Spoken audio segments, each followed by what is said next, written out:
Halo adik-adik, apa kabar? Masih bertemu dengan channel Kakak Dewi Purba. Kali ini kita akan mempelajari tentang sifat-sifat cahaya. Tapi sebelum kita mulai, silakan bantu like, komen, dan subscribe agar video ini dapat berkelanjutan terus. Adik-adik, pernahkah kamu melihat alam di sekitarmu dengan indera penglihatan? Benda-benda di sekitarmu dapat dilihat karena benda tersebut memantulkan cahaya. Bagaimana cara matamu dapat melihat benda? Dan bagaimana cara benda memantulkan cahaya?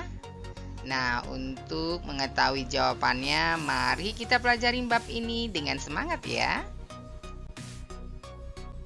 Maha Kuasa Tuhan yang telah menciptakan cahaya. Mungkin di antara kita masih ada yang bertanya-tanya tentang cahaya. Bagaimana sih wujud cahaya itu dan mengapa cahaya tidak dapat dipegang? Cahaya tidak mempunyai wujud, namun cahaya ada di sekitar kita dan dapat dirasakan keberadaannya. Cara yang paling mudah untuk merasakan cahaya adalah dengan menyalakan lampu dan memadamkan lampu pada malam hari. Berdasarkan sifat kecahayaannya, benda dapat dibedakan menjadi dua, yaitu 1. Benda sebagai sumber cahaya. 2. Benda gelap. Benda sebagai sumber cahaya adalah benda-benda yang dapat memancarkan cahayanya sendiri.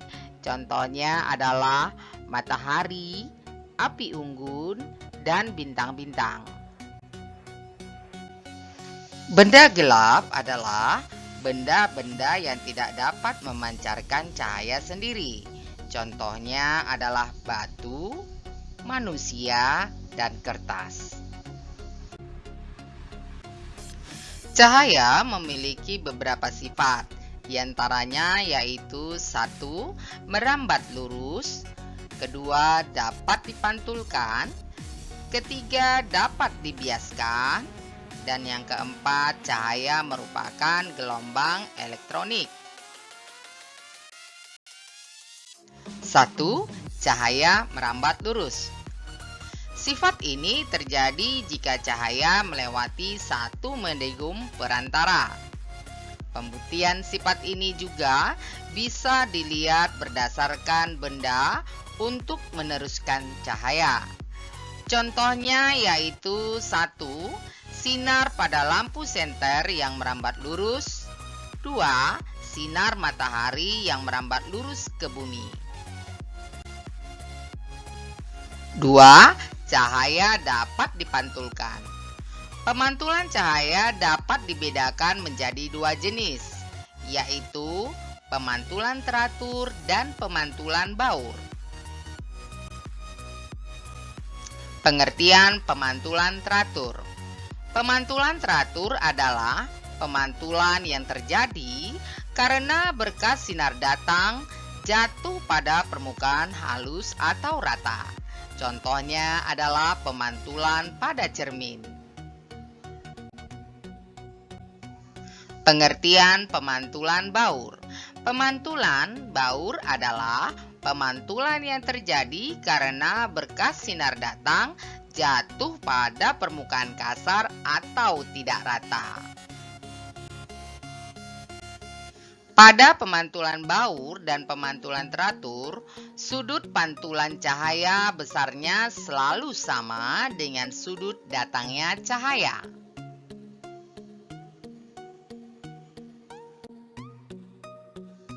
Hal tersebut adalah sesuai dengan hukum pemantulan cahaya yang dikemukakan oleh Snellius. Snellius menambahkan konsep garis normal yang merupakan garis khayal yang tegak lurus dengan bidang pantul. Kemampuan kita untuk membedakan warna tidak terlepas dari sifat cahaya. Cahaya yang mengenai benda sebagian akan dipantulkan ke mata dan sebagian lagi akan diserap oleh benda sebagai energi. Misalnya saja, cahaya yang mengenai benda terlihat berwarna merah.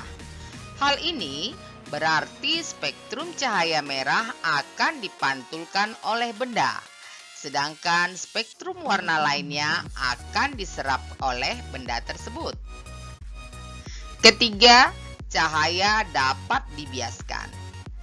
Cahaya dapat dibiaskan atau dibelokkan, atau yang disebut juga dengan refraksi.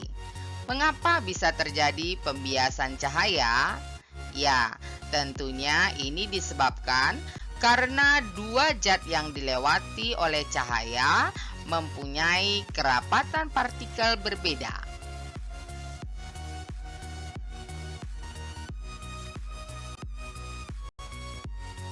Contohnya saja pensil yang diletakkan di dalam gelas berisi air bening.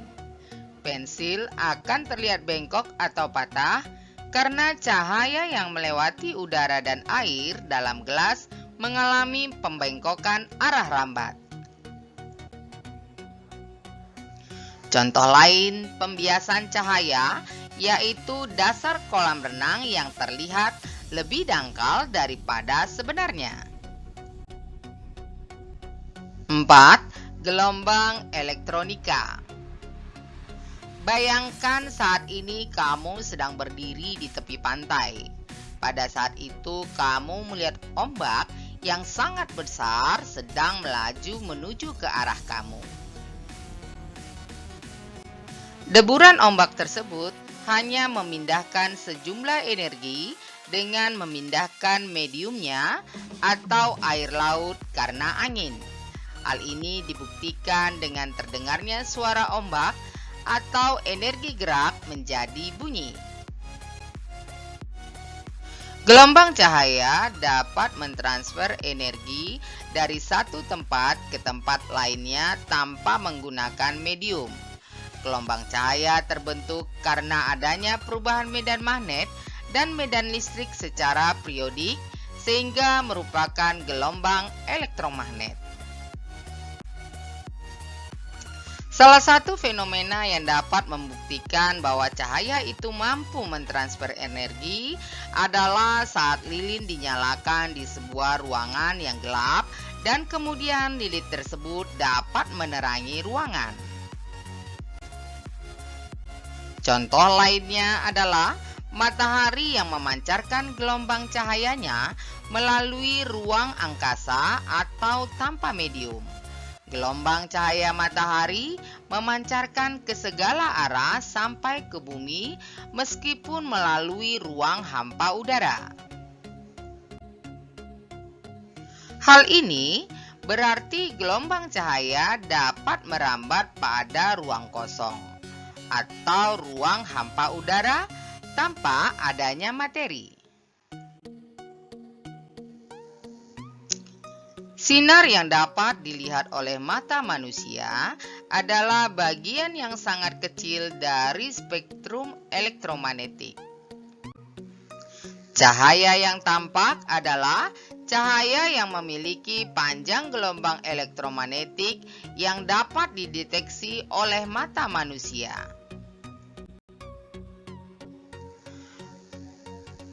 Panjang gelombang cahaya tampak berkisar antara 400 nanometer sampai 700 nanometer, yang besarnya 100 kali lebih kecil daripada lebar rambut manusia. Warna cahaya yang dapat kita lihat tergantung pada panjang gelombang dari gelombang cahaya yang masuk ke mata kita.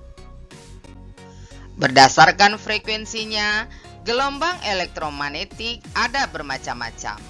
Klasifikasi gelombang elektromagnetik yang dikenal dengan spektrum elektromagnetik.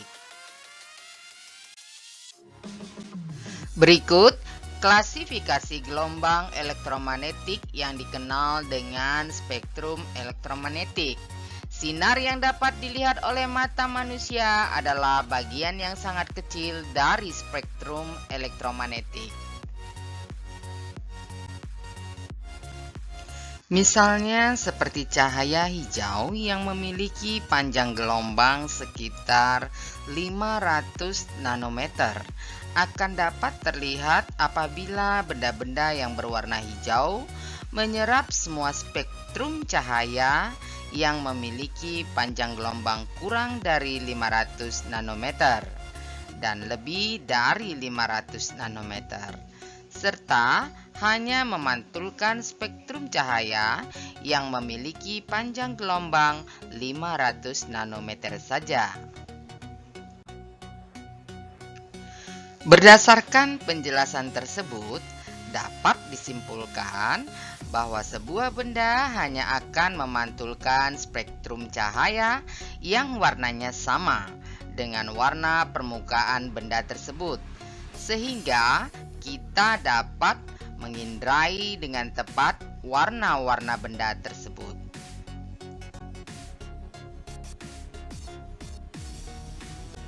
Nah, adik-adik, demikianlah materi kita kali ini.